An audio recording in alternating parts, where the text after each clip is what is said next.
कहेंगे कि हम एक हैं, हम एक हैं तो नहीं, वो नहीं आपको ना दिखाई पड़ रहा होगा, लेकिन जितने हैं उतने ही हम कह रहे हैं, उन्हीं से देखते आवाज दो, आवाज दो, हम सब हम सब हम सब कागज चीनी पीगे तेल,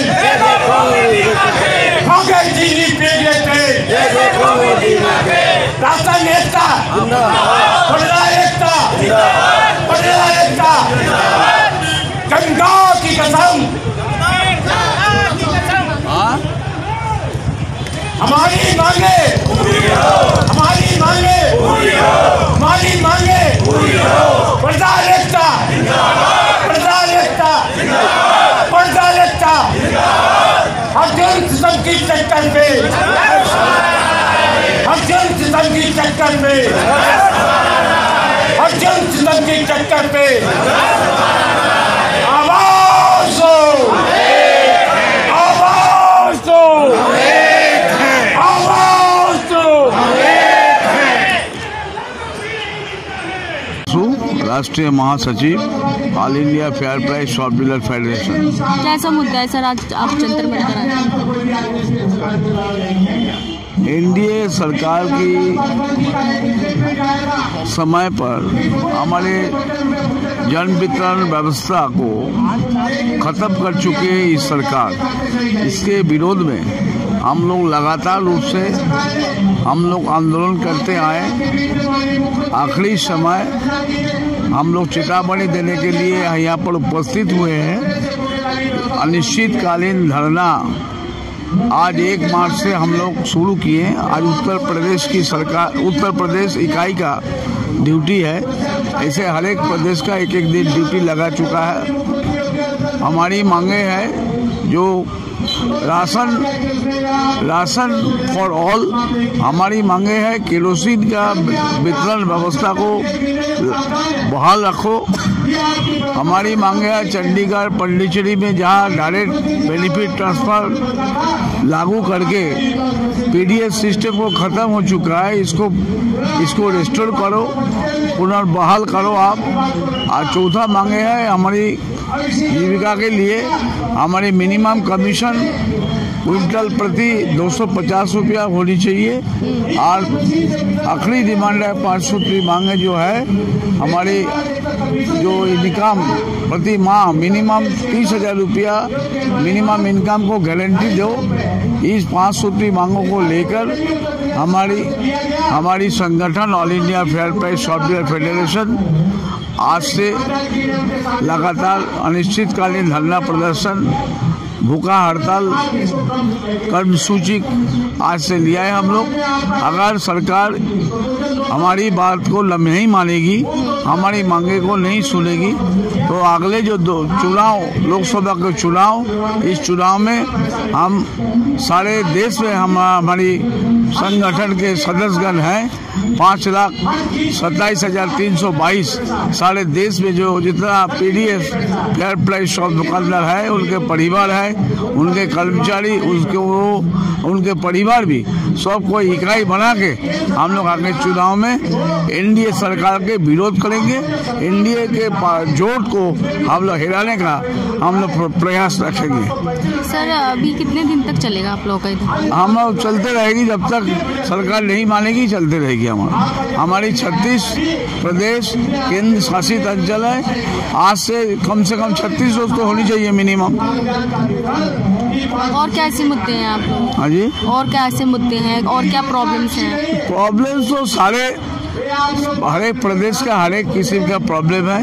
यूपी का प्रॉब्लम के बारे में राजेश तिवारी जी अध्यक्ष जी हैं, उनको आप पूछिए, यूपी का प्रॉब्लम वो बता सकेंगे। मैं जानता हूँ, उनको उनके द्वारा परिचय। राजेश तिवारी, प्रदेश अध्यक्ष। क्या यूपी का क्या उत्तर प्रदेश क्या ऐसी प्रॉब्लम्स है उत्तर प्रदेश की जो आप यहाँ जंतर मंतर मांगों को लेकर आए हैं? उत्तर प्रदेश में यह प्रॉब्लम है, जैसे राष्ट्रीय खाद्य सुरक्षा पूरे देश के लिए है, तो पूरे देश के लिए एक व्यवस्था लागू होनी चाहिए।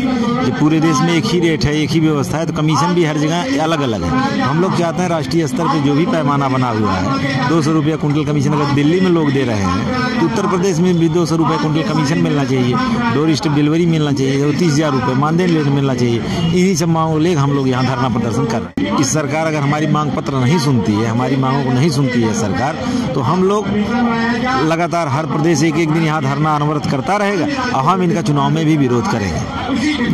गिरीश तिवारी, प्रदेश उपाध्यक्ष, उत्तर प्रदेश। क्या ऐसी प्रमुख मांग रख रहे हैं सरकार से? हम लोग की सरकार से एक ही मांग है कि हम लोग का 250 रुपया कमीशन और पर राशन डीलर को 30,000 रुपया मासिक मानदेय, और जो यही पॉस मशीन जो उत्तर प्रदेश में इस समय लगा है उसका इतना खराब नेटवर्क है कि कार्ड धारक जो है, जो कार्ड धारक हों बहुत परेशान हो रहे हैं। इससे राशन डीलर भी परेशानी उठा रहा है। उत्तर प्रदेश सरकार से यही मांगे हैं कि ई पॉस मशीन का नेटवर्क जो है गड़बड़ी है, इसको सुधारें और हम लोग को 250 रुपया कमीशन और 30,000 रुपया मानदेय, जो कि हर प्रांतों में कमीशन बढ़ गया है। अकेले पूरे देश में उत्तर प्रदेश है जहाँ पे अभी तक जो है कमीशन 70 रुपये है। तो हमारी राज्य सरकार से और केंद्र सरकार प्रधानमंत्री नरेंद्र मोदी जी से यही मांग है कि हमको 250 रुपया कमीशन और 30,000 रुपया मानदेय दिया जाए। मैम परिचय बताइए। मेरा नाम रीना चौधरी है, मैं लखनऊ उत्तर प्रदेश से हूँ। और आज आप एक महिला होने के नाते उत्तर प्रदेश से जंतर मंतर आई हैं, क्या सरकार से अपील करती हैं? मैं सरकार से ये मांग रखना चाहती हूँ, जिस प्रकार की दिल्ली गवर्नमेंट में कमीशन 200 रुपये किया गया है, उसी प्रकार उत्तर प्रदेश सरकार में भी इसको लागू किया जाए, कमीशन हमारा बढ़ाया जाए। क्योंकि ये योजना जो पात्र गृहस्थी की योजना है, ये केंद्र सरकार की योजना है, ना कि किसी एक स्टेट की योजना है। तो वही केंद्र सरकार जब पूरे इंडिया में वर्क कर रही है, तो एक जगह दूसरा नियम, दूसरी जगह दूसरा नियम क्यों लागू हो रहा है? मेरी ये मांग है। मैं ये चाहती हूँ कि हमारा कमीशन जो है 200 रुपये तक बढ़ा दिया जाए और हमको सरकारी कर्मचारी घोषित किया जाए, जैसे और संगठनों का है। कुछ भी मान दे, हमें कुछ मान दिया जाए, हमको सरकारी कर्मचारी घोषित किया जाए, ताकि हम लोग भी जो है सम्मान के साथ अपना जीवन यापन कर सके। हमारे कोटेदार जो भाई बंधु हैं, वो आज अपनी रोजी रोटी के लिए इतना मतलब परेशान है। एक देखा जाए तो गवर्नमेंट की एक बनी हुई संस्था है जो गांव-गांव से लेके ब्लॉक तक बनी हुई है। मैं तो ये चाहूँगी गवर्नमेंट से कि इसको एक छोटी कैंटीन का रूप दिया जाए, जिसमें गरीबों को भी सस्ता सामान मुहैया हो सके इस कोटे के माध्यम से। मेरा नाम रुपेश मिश्रा है, मंडल प्रभारी हिंदू यवानी भारत उत्तर प्रदेश। सर, क्या ऐसी मांग लेकर के आप आए हैं यहाँ पे जंतर मंतर? जी, कोटेदारों के सम्मान में हिंदू यवानी मैदान में उतरी हुई है। कोटेदारों का सम्मान, जैसे कि इनकी प्रमुख मांगे हैं, मानदेय 25,000 रुपया कर देना, जो कि बिल्कुल नहीं है, जीरो है। और मशीन कमीशन के लिए 200 रुपये और पूर्व के सभी भुगतान एक साथ चाहिए ट्रांसपोर्टिंग के।